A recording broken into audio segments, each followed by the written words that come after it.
So, for section 4, we're going to look at limits at infinity, as well as limits of sequences. Okay, so what this is talking about is dealing with what happens as x gets bigger and bigger and bigger. Okay? The thing is, we've done that before, but when we've done it before, we've actually been talking about asymptotes. So this will seem very, very familiar to you guys. We're just talking about it from a slightly different perspective. Okay? So this horizontal asymptote is what happens when x goes to infinity or negative infinity, right? So you're basically looking at a limit there as well.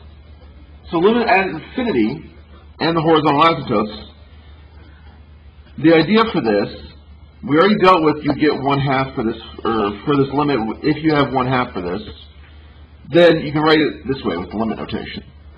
Okay, limit as x approaches negative infinity is when you're going to the left, limit as x approaches positive infinity is as you go off to the right. Okay? So that means the limit, these limits mean that the value of that f of x gets infinitesimally close to that 1/2 as x increases or decreases. Okay? So now this will come into play more in section 5 as well, but we're just basically going to look at finding those limits. Not necessarily even graphing it, because you don't need to graph it every time to be able to find these things. Okay? Now, if I have a function like this, why does it not matter either way if I'm going to a positive infinity or negative infinity of 1 over x? Why is that always going to be 0?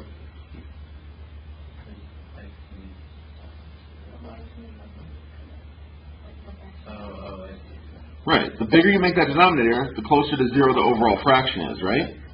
So as x goes to infinity, the overall fraction goes to an infinitesimal.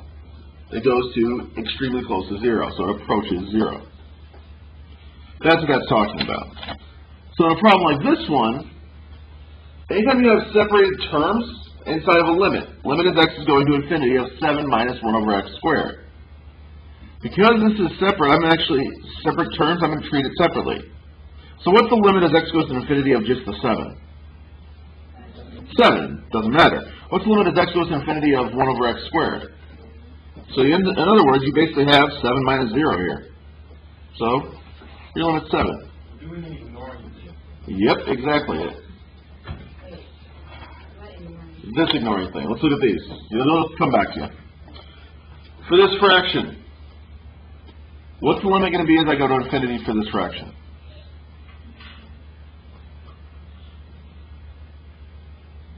Think about it. If you make x really, really big, right?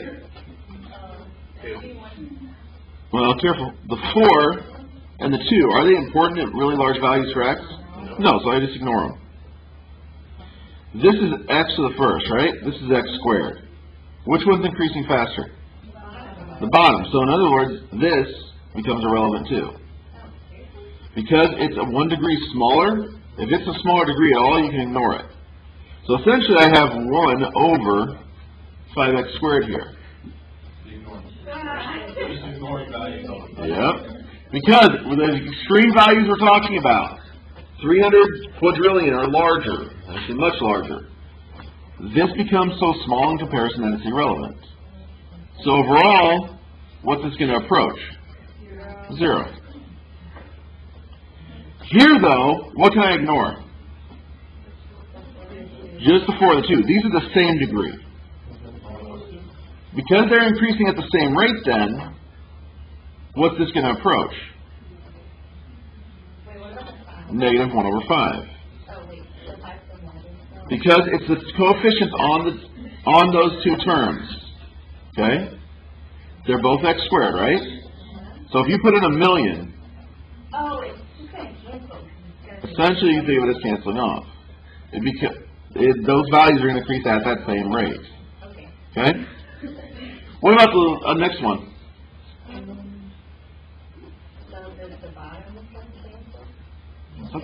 The formula here are going to cancel. Well, what's the limit though?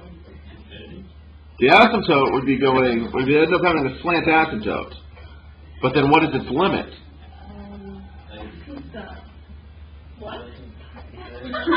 What?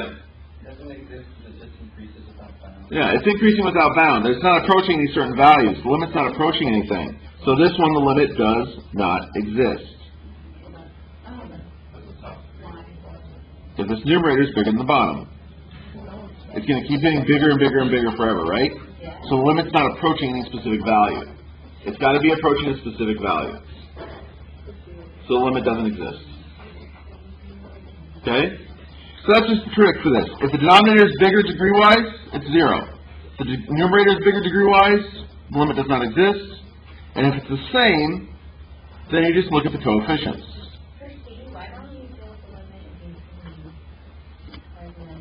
Because the problem is infinity is not a value, not a specific number. Does that make sense? It's like a series of ever-increasing numbers. It's not a specific number it's approaching. Honestly, this is the way the book just summarizes that. If you have two polynomials, numerator and denominator, if the degree of the numerator is smaller than the denominator, then it's 0. This is what we basically just said. That's written out in math speak. That's kind of my job, is to make it less confusing, right? Okay. Looking at this situation. Wait, so did they make it confusing on purpose so they do a job? Not quite. But remember, when you get to college, most math professors never have to take a teaching class. To be a college professor, you never have to take a teaching class.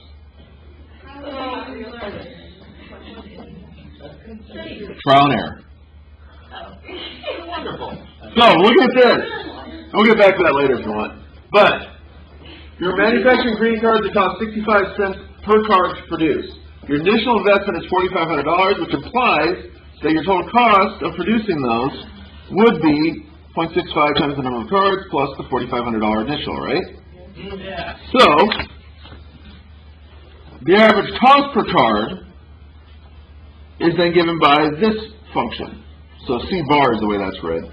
But find the average cost at 5,000, 50,000, and 500,000 cards, and then what is your limit as you get larger and larger? So if this is my function, okay, what this is asking is what is the cost at 5,000 cards? What do you get?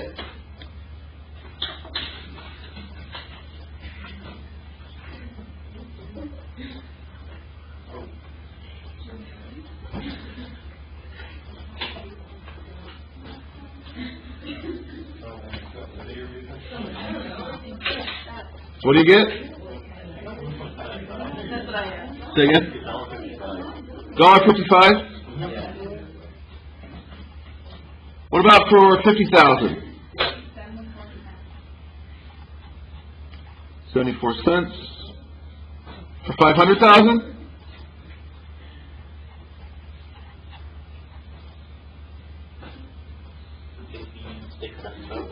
$0.66. And what's going to happen as x approaches infinity? It's going to approach 0.65. In other words, just the coefficient, because the initial investment becomes irrelevant when you start producing millions upon millions of cards. What kind of cards do we sell them? We're going to sell millions.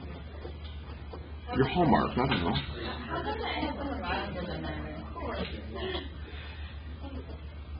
What do you mean it doesn't matter? Coefficient on this is 1, right? Oh, so it'd just be like... 0.65 over 1. Okay. Alright. As far as sequences go, sequences are only going to have a limit if it converges. If it diverges, you don't have a limit set to it. Okay? So for these, you're going to be given formulas for sequences, and you're just judging whether they have limits at all, or if they don't. With the horizontal asymptote stuff, and we did some with sequences, yeah. What number do they sum to? Okay, so find the limit of this sequence. It's actually the exact same process.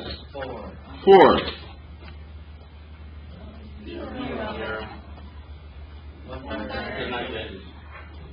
1/3. I was thinking the top one was a little bigger. Everybody makes mistakes. Yeah.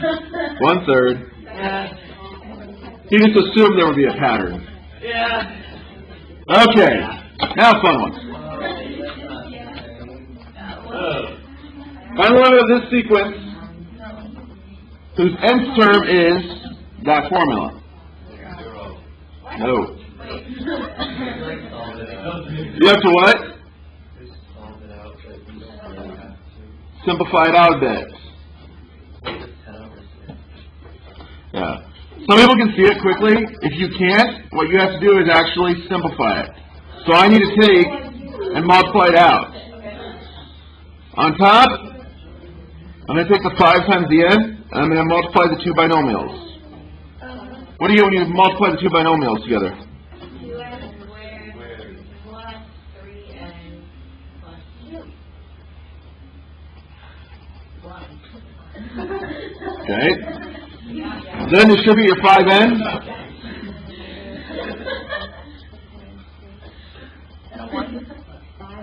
Oops, cubed. Distribute the 5n now. What? Yeah.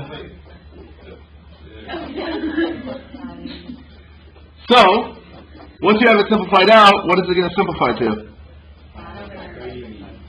10 over 6, which simplifies to 5/3. So if the x part is something with the largest x part, Yep. I'm fine with it. Coefficients of those two terms. Ignore everything else. Okay. Why would you ignore the other two? It's on largest The bigger ones are canceled out, and now that one has a smaller. No, but somebody's so tiny that they won't. Now, if you're adding them together, you look at them individually, if they're individual terms. All this is a bunch of multiplication. So you have to clean that up first, because this is technically classified as one term. It's one rational expression. Okay? From there, look at the degree of the polynomial, top and bottom. That term with the biggest degree is the one that matters. Questions on any of it? That was it. Yeah. Can you teach one more thing? We'll make it more complicated tomorrow. Yeah. Monday? Or not, yeah, I can take that back. Tomorrow we're actually going to have a work day in here, and then, Monday we have what? Quiz.